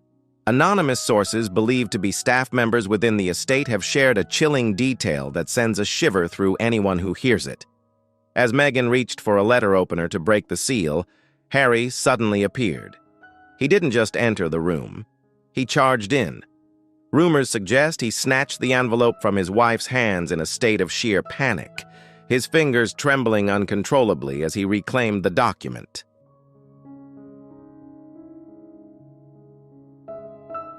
If the contents were a simple health update from an aging father or a formal invitation to a royal ceremony, would a man like Harry, a veteran of the battlefield, react with such raw intensity? Or does that aged, yellowed paper reeking of history contain a final ultimatum? The digital world is now buzzing with a chilling theory. This letter, though bearing King Charles's personal emblem, may not have been written by the king's hand alone.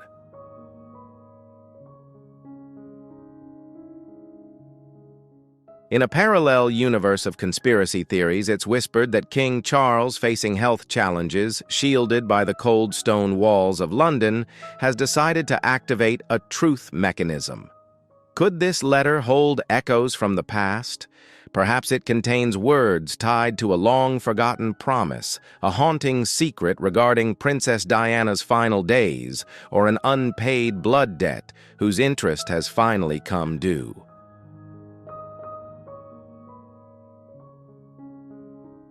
Harry remained silent after reading the document.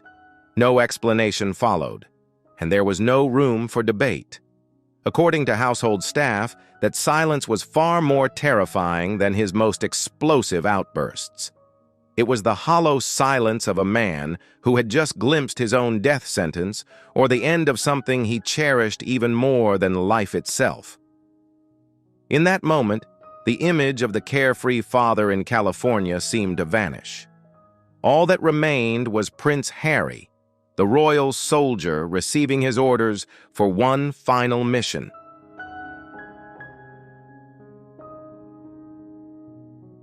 As night fell, consuming the last glimmer of Montecito, he was gone. Leaving behind his family and the safety of his sunny paradise, Harry ventured alone into the storm awaiting him across the ocean. The plane departed in total secrecy, carrying not just a man, but a letter with the potential to burn an entire dynasty to the ground. Ladies and gentlemen, this dramatic opening chapter serves as a stark reminder of the destructive power of secrets.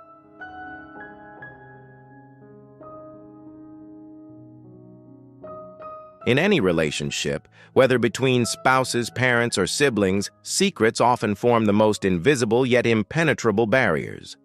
We convince ourselves that hiding the truth is a way to shield those we love from suffering. Harry likely believed exactly that when he seized the letter, choosing to shoulder the burden alone rather than share it with Meghan. But in reality, silence often breeds a fear far more damaging than the cruelest truth. When you exclude your partner from the defining struggles of your life, you aren't just protecting them, you are inadvertently driving them away.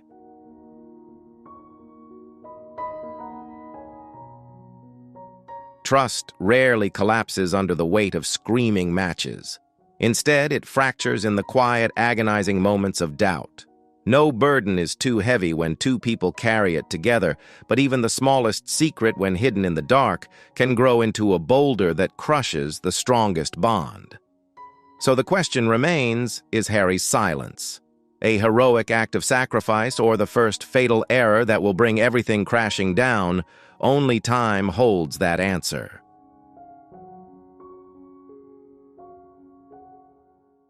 In this fragile equilibrium, how do you judge Harry's decision if you believe his silence was a noble sacrifice to shield the ones he loves? Comment 1 below. But if you see it as a critical error, a spark that could burn down the bridge of trust, be honest and type 0. Keep your eyes on this channel. Hit that like button, share this story, and make sure you're subscribed so we can uncover the next chapter together.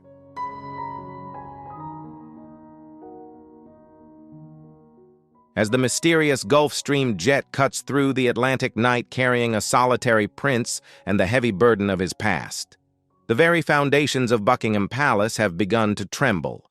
A silent storm is gathering over the House of Windsor, invisible yet heavy with the thunder of impending crisis. If the frantic whispers echoing through the corridors of power are to be believed, Harry's return was not met with tearful reunions or open arms.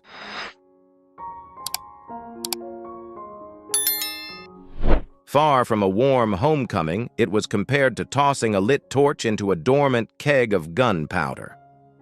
Inside Clarence House, the private sanctuary of the king and queen, the air was reportedly suffocating.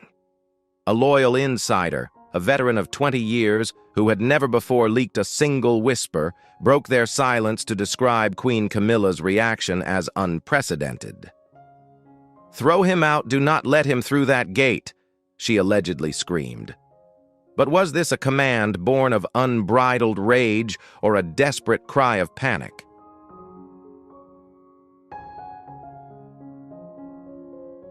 Insiders speculate that Camilla doesn't hate Harry, she fears him. But why would a woman who has ascended to the absolute pinnacle of power-crowned queen consort tremble before a prince stripped of his titles? Perhaps she knows that the return of the prodigal son threatens to resurrect ghosts she has spent decades trying to bury. The boldest theory yet suggests a terrifying truth: Camilla knows exactly what is inside that letter.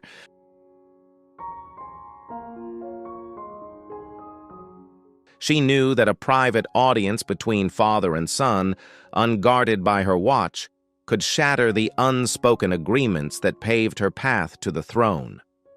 Harry is no longer just a visiting son. He is a living witness to the family's darkest chapters. Yet the most chilling detail of that night wasn't Camilla's panic. It was the inexplicable sudden disappearance of Prince William.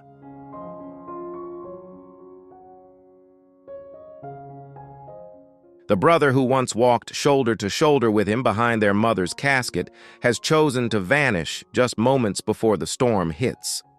Raising eyebrows across the UK photographers captured Prince William's Range Rover convoy slipping out of Kensington Palace under the cover of darkness. His destination, Anmer Hall, the isolated fortress of the Wales family in Norfolk. If confirmed, this isn't just a trip. It's a strategic retreat from the chaos unfolding in the capital.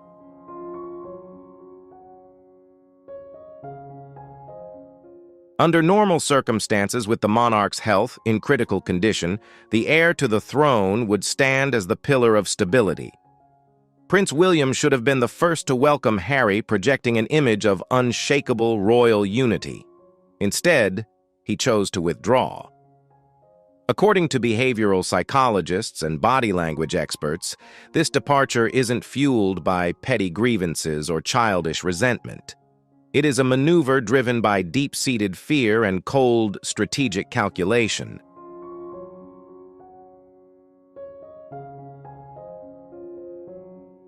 If we assume William is privy to the true reason for Harry's return, that he has read the letter or knows exactly what Charles is preparing to confess, his exit takes on a much darker significance. It becomes a silent yet deafening declaration to the world: "I will not be a party to this. I will keep my hands clean. I refuse to be dragged back into the dark history that is about to repeat itself." By leaving London, William is securing the ultimate political shield: plausible deniability.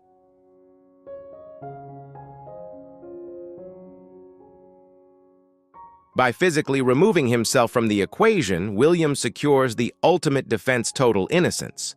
Should the confrontation between his father and brother spiral into a media firestorm, or worse, trigger a full-blown constitutional crisis, he remains untouchable. He has made his definitive choice to protect the sanctity of his future throne rather than shield the brother rushing headlong into the storm. William's departure leaves a gaping power vacuum at the heart of London, and in that chilling void, as the heavy palace doors finally slam shut, only two men are left standing to face one another.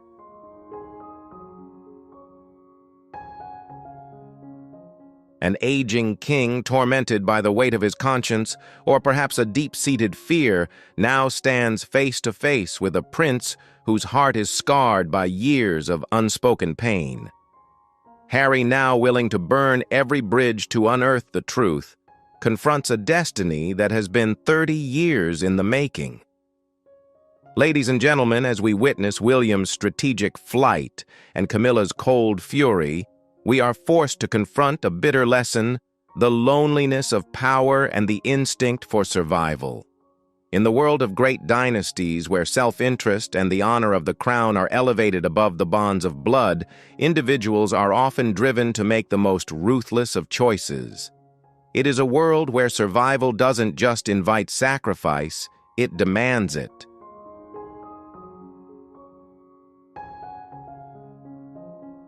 William, as the heir, is not permitted the luxury of emotion. He must operate as an institution. And the primary instinct of any institution sensing danger is self-preservation to isolate the threat even when that threat carries the same blood. We often condemn William's coldness, but perhaps we should consider his perspective.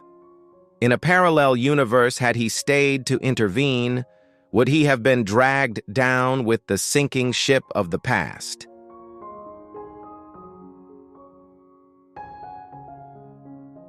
William's actions remind us of a stark truth. When the storm arrives, some dive into its heart to find answers like Harry, while others build a fortress to survive like William. Neither path is entirely wrong nor entirely right. It is simply a choice, though the price is a brotherhood that may never be healed. That night, London was swallowed by fog, a thick, biting cold characteristic of England designed to conceal everything.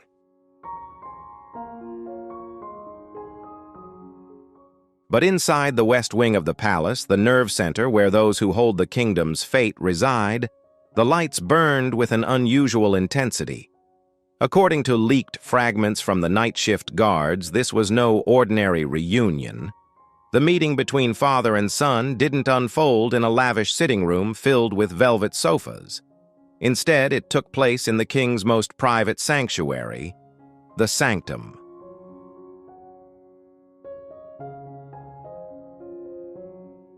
This is the area known as the royal family's White Zone, a place where listening devices, security cameras, and roaming servants are strictly forbidden. In this space, there is seemingly no room for traditional fatherly love. Instead, the air is thick with the scent of ancient paperwork, the sharp aroma of brandy, and the stifling weight of secrets left to decay. Imagine the scene: King Charles, a man who spent 7 decades waiting for the crown, now sits deeply recessed in a worn vintage leather armchair. Opposite him is the son who walked away from that very crown to pursue the call of freedom.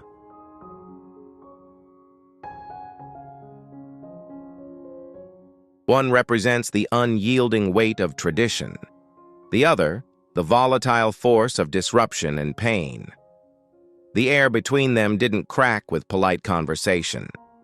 Instead, it began with a silence so heavy it felt physical before erupting into a verbal storm. Heated arguments supposedly bled through even the soundproof barriers of the palace.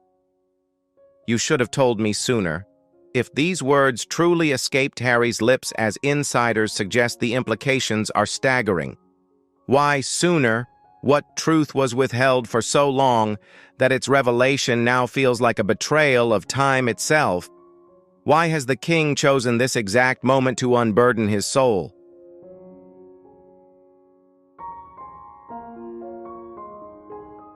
Perhaps the issue runs deeper than the king's illness. A cancer diagnosis, serious though it may be, seems unlikely to provoke such intense anger in Harry, a man already shaped by profound loss. This has led many to suspect that unseen forces are at play beyond the public narrative. Meanwhile, online speculation has surged in obscure corners of the internet. Rumors speak of a secret contingency plan allegedly prepared for life's final limits, a so-called royal dead man's switch said to exist as a last measure meant to act when silence can no longer be maintained.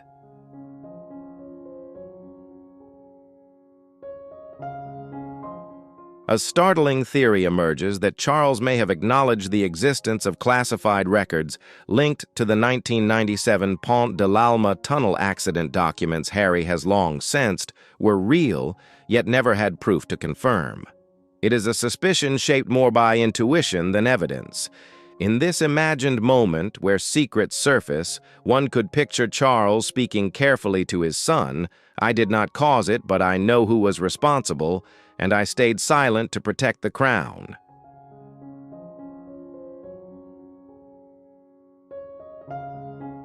Imagine that in a moment of weakness brought on by age, the king chose to place a dangerous truth into his son's hands, an invitation to open Pandora's box. Was it an attempt at personal redemption or a calculated hope that Harry, the so-called rebel son, might confront forces within the palace that even the monarch himself could never fully restrain? The meeting reportedly lasted just 2 hours. 2 hours to confront 3 decades of buried pain. 2 hours for a father to admit his failures and for a son to see his past and his family in an entirely new light.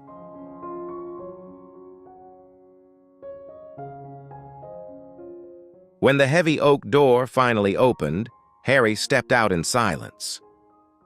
No one saw him cry. There were no tears at all. Yet according to an old guard, his expression looked like that of someone who had glimpsed something deeply unsettling and returned changed. The anger was gone, replaced by a pale stillness and a calm, unsettling resolve. He moved down the long corridor, each step echoing softly behind him. Whatever he had learned was now clear. He had his answer.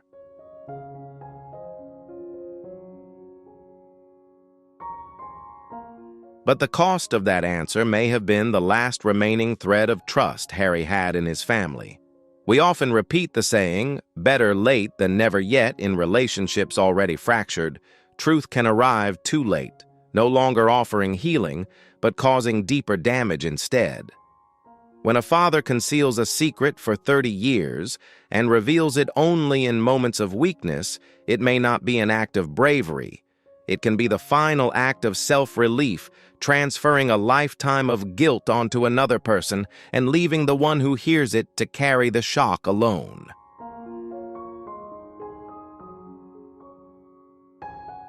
Harry spent his life searching for answers about his mother's death and his family's emotional distance, yet when those answers finally arrived, they did not heal him. They deepened the wound. This is why honesty matters while there is still time. Waiting until everything is broken to apologize or confess can turn truth into harm. Some truths spoken too late are no longer a source of comfort. They become something that cuts away the last fragile bonds of connection.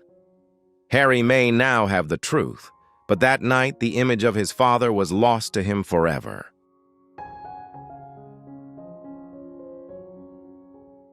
Is a truth revealed too late a form of freedom, or merely a blade that cuts through what little trust remains? Harry's story stands as a painful wake-up call. If you believe we should live honestly while there is still time, leave a 1. If you feel some truths are too harsh and better left unspoken, comment 0.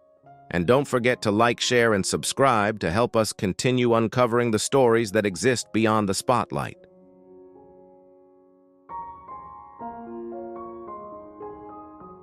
The doors of Balmoral may be closed, but the real storm is only beginning.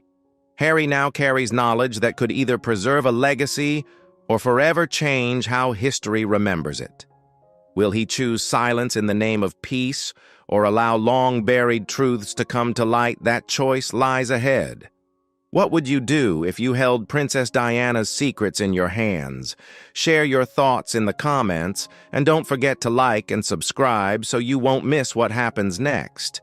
This is purely for reference purposes, only based on hypotheses and unverified rumors/public opinion. Let's discuss it from an objective, analytical perspective. Goodbye and see you soon. Setting aside the Netflix noise, a shocking hypothesis is spreading about events at the Supreme Court.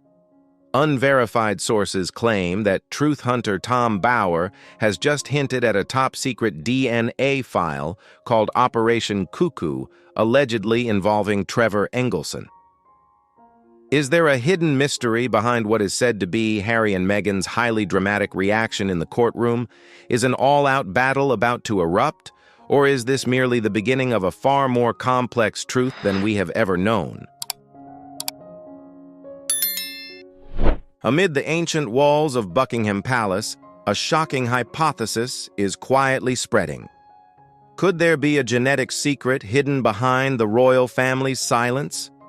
Some unverified sources are raising questions about a top-secret file that could completely alter the line of succession. Is this a strategy to protect the throne, or merely fragments of a power game we have never seen before? If this truth were to be revealed, would royal history have to be rewritten from the very beginning?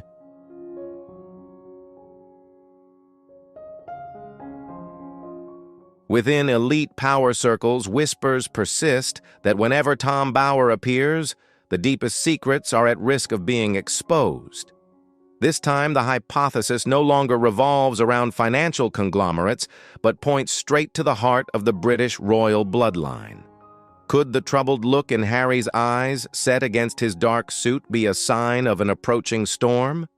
Some sources suggest that the pieces Bower is said to be holding are powerful enough to shake the solid walls of the Sussex family.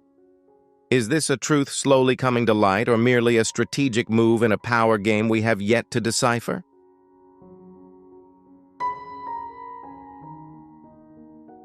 Is there a psychological shadow looming over Harry, or is it simply confusion in the face of unpredictable developments? Many keen observers have noticed that his gaze no longer carries the familiar defiance toward the media, but instead seems to drift into an undefined void. Beside him, Meghan maintains the composed poise of a movie star. But could those tightly clenched whitening hands be betraying that confidence? As Tom Bower's voice rings out, the atmosphere seems to thicken like the stillness before a major storm. Is this the moment when the truth is laid bare, or merely another chapter in an endless game of Power J?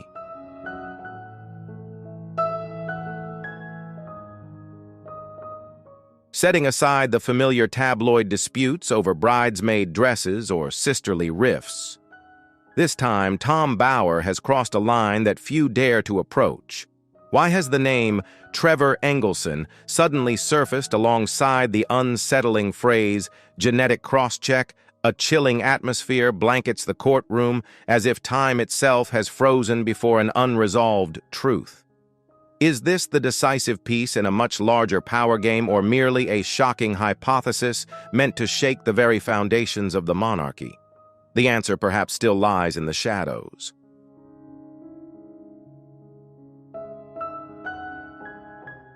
The line between rumor and testimony of real consequence seems to be gradually fading. In the suffocating silence of the courtroom, shock is clearly visible on the faces of seasoned royal lawyers. Could we be witnessing the moment when all of Harry's sacrifices, from titles to family ties, are put to a brutal test?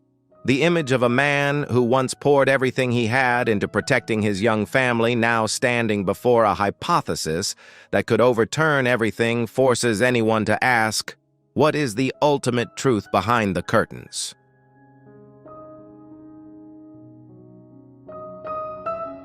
In that moment, Harry's gaze seemed adrift amid the speculation, as if he were trying to piece together scattered fragments of memory into a reality never before known.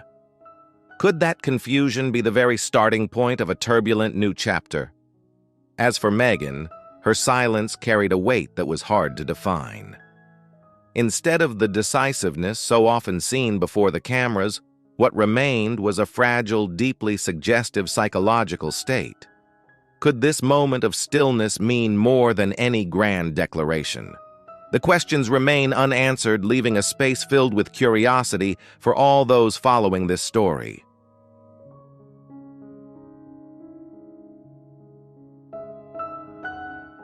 The sudden departure of a familiar figure, to the astonishment of security personnel, created a haunting pause in the courtroom.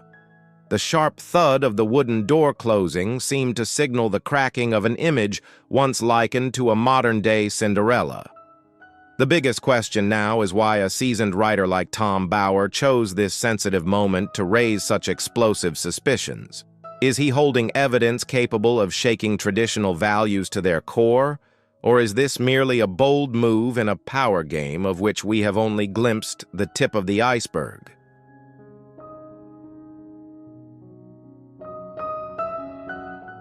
Behind the velvet curtain of the monarchy lie questions that could redefine history itself.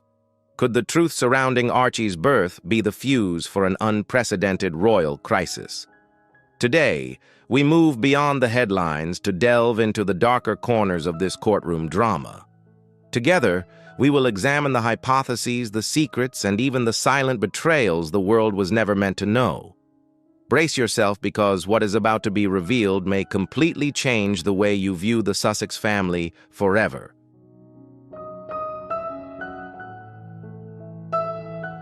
A hypothesis is sending public opinion into a frenzy. Could what unfolded at the Supreme Court be the beginning of a shocking truth?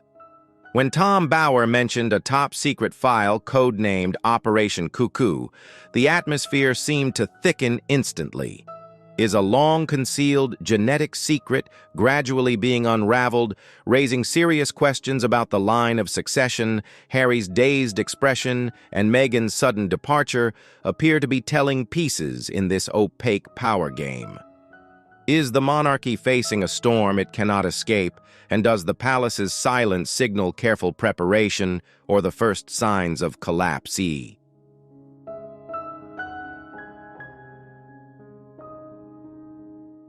Within Britain's investigative journalism circles, the name Tom Bower has become something of an obsession for anyone hoping to conceal the truth behind a glossy facade. Many theories suggest that his power does not stem from wild speculation, but from the authority of a former lawyer and seasoned journalist who once worked at the BBC. Could his relentless pursuit of truth be what drives him to confront the highest levels of power? If what is being said is true, he is someone willing to peel back secrets the world once promised would remain hidden forever. Does his very presence signal the potential collapse of icons long considered untouchable?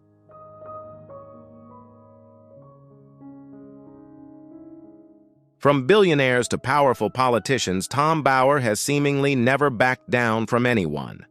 Many wonder whether the long list of his adversaries is proof of a steely principle: never act without evidence. Following the success of Revenge, public attention has once again been stirred by new developments in London in January 2026.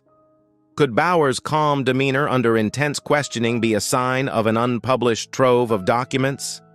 If these hypotheses are accurate, could they be powerful enough to shake every prior belief about the Sussex family?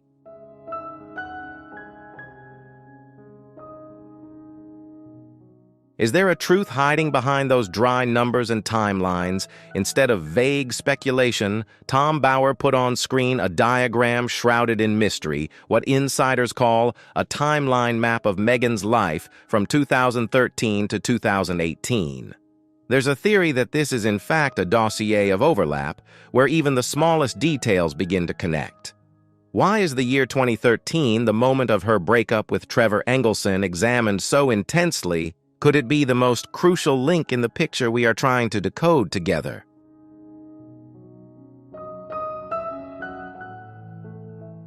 Is the image of an independent woman so consistently promoted by the House of Sussex facing a harsh test? Many theories suggest that the links to the past were never truly severed. Rather than a clean new beginning, Tom Bower presents data involving hotel records and verified phone calls hinting at a quiet, ongoing connection with Trevor Engelson. Is this merely an incidental detail that was overlooked, or a part of a much larger strategy of concealment? As the evidence comes to light, can this carefully crafted image remain intact? The answer may well lie deep within the files Bower holds. F.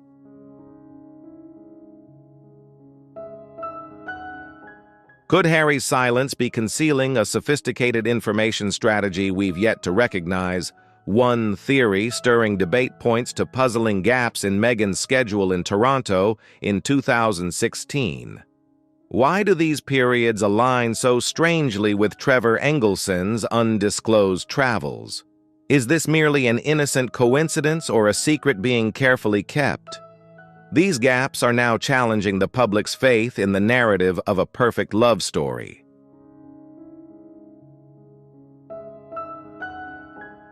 In investigative journalism circles, Tom Bauer is not merely an author. He is often likened to an obsession haunting secrets that are trying to stay hidden.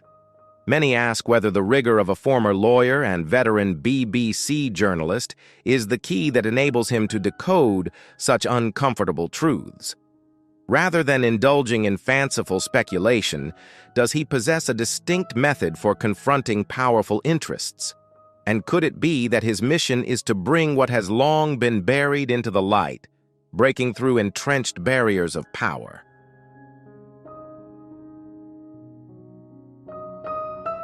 What made the atmosphere in the courtroom grow heavy when Tom Bauer mentioned the mysterious gatekeepers? Could it be that behind the velvet curtains of Kensington Palace, loyal aides quietly observed everything for over a decade? Some theories suggest that loyalty to the crown was once the greatest barrier, but have the upheavals surrounding the House of Sussex prompted them to break their silence? If these revelations are true, could this mark the beginning of the collapse of a long-standing wall of secrecy? The truth seems to be finding its way into the light.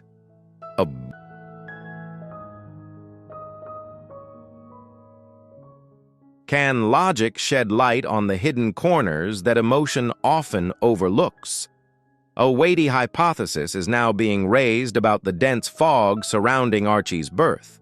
Why was a centuries-old tradition broken when prominent doctors declined to sign the birth certificate? More notably, the amendments made to the certificate just months later have sparked major questions.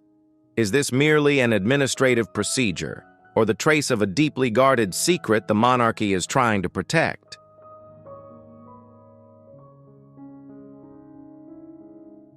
Is Harry truly the master of his own destiny, or merely a piece on a board in a play orchestrated with remarkable finesse? A provocative hypothesis is circulating that vows of love may have obscured deeper truths about lineage and legacy. Some sources claim that Tom Bauer holds internal reports from security services documents long kept confidential regarding Meghan's past. Could this be the key to understanding a prince's vulnerability?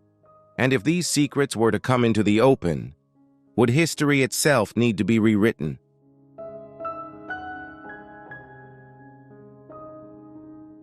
Could it be that behind the splendor of the royal wedding lay red flags, warning of ghosts from the past? Some sources suggest that security reports noted unwanted connections emerging just days before the momentous event. Tom Bauer's weight does not come from noise or spectacle, but from the calm confidence of someone who believes he holds the key to the truth. To him, the truth belongs to no one. It simply exists and must be brought into the light from the darkest vaults. Could this be the moment when every veil of mystery is finally forced to fall?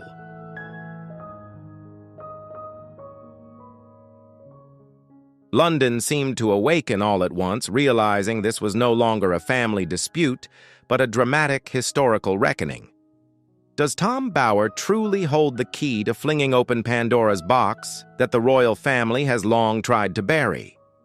The most buzzworthy question now is the re-emergence of Trevor Engelson. What could a Hollywood producer possibly have to do with the future of the throne? And could the way Bauer dissects Meghan's portrait be the very answer to the mysteries we are trying to unravel?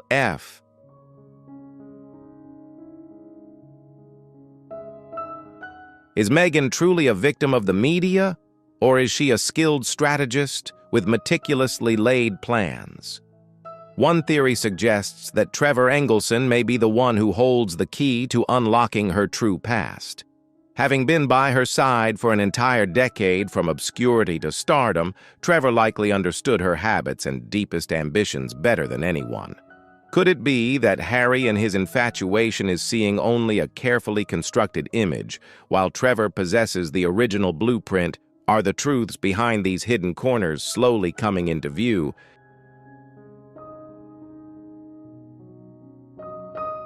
The hidden corners of Meghan and Trevor's relationship still seem to be an unresolved and challenging mystery.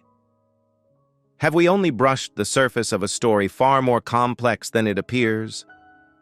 Many theories are now raising questions about details that have yet to come to light, hinting at a past that may not be as straightforward as tradition has long portrayed.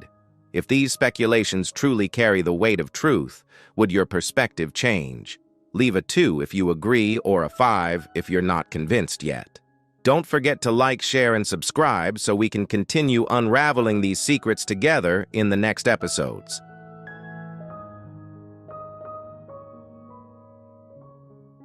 Tom Bower raises a chilling question. Would a strategic woman like Meghan truly let go of her old lifeline before being certain she was firmly established on a new island?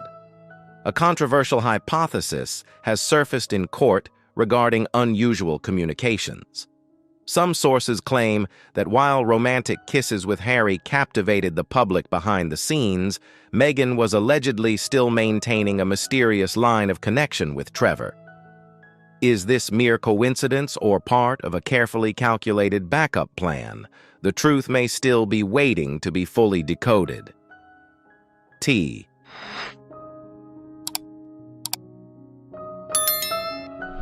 Could anonymous communication channels and secure apps have been tools Meghan used to build herself a safe exit strategy? A theory stirring controversy suggests she quietly maintained ties to her old world even as she was moving closer to the throne. Yet the core of Tom Bower's testimony lies in a genealogical timeline, a ruthless but highly logical argument. Why was the wedding pushed forward with such unusual haste? Could that urgency have been a way to conceal a truth about timing that the public was never meant to know?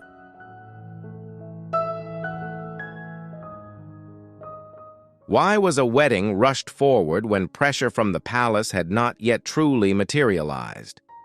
The answer Tom Bower offers seems stark and unforgiving: a biological discovery in late 2018. Could the urgency have been driven by a matter of fate? Meghan was forced to confront one theory, suggests that if a pregnancy occurred while relationships were still overlapping, everything would have become dangerously difficult to control. Could this be the real reason the monarchy was shaken?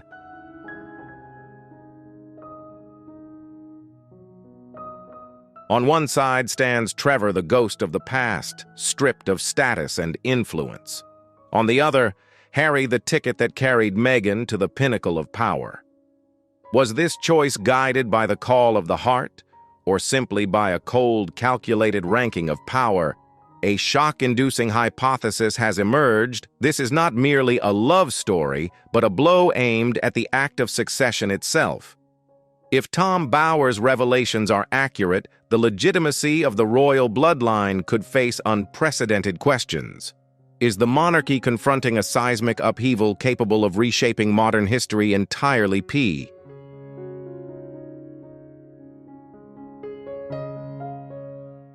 Are we witnessing an unprecedented case of constitutional fraud in history? The hypothesis that Archie carries Trevor Engelson's bloodline is not merely a personal scandal, but a severe blow to the very foundations of the monarchy. If this were true, a place in the line of succession would become a profound affront to British law. Tom Bower describes this as a painful psychological dissection, offering a different lens through which to view Megxit. Could it be that the departure in 2020 was not about privacy at all, but a flight before a secret could be exposed?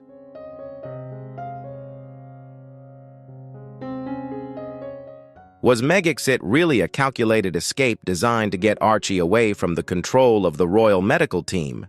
Many theories suggest that the departure was meant to avoid strict DNA testing as the child began to show unusual traits. If this were true, Harry would have accepted humiliating his family and shattering his late grandmother's heart simply to protect a haunting family secret.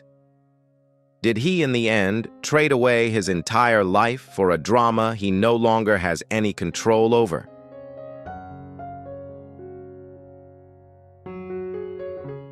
Could it be that Harry is unknowingly becoming a shield for a genetic lie he himself is unaware of? Tom Bower's final question left the entire courtroom sinking into a bitter silence. Why was it that the moment doubts about Archie's parentage began to leak out, Meghan was determined at all costs to move to California? Is it possible that U.S. privacy laws are precisely the strongest fortress for concealing every suspicion, turning the country into the perfect safe haven for a plan calculated well in advance?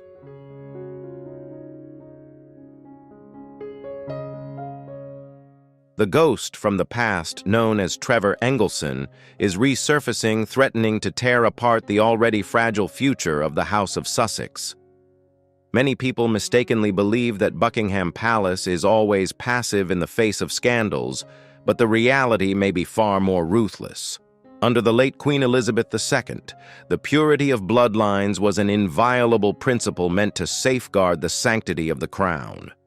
Could this strictness be the very shield essential to the survival of the throne? And if the hypotheses surrounding lineage have any basis, is the monarchy preparing for a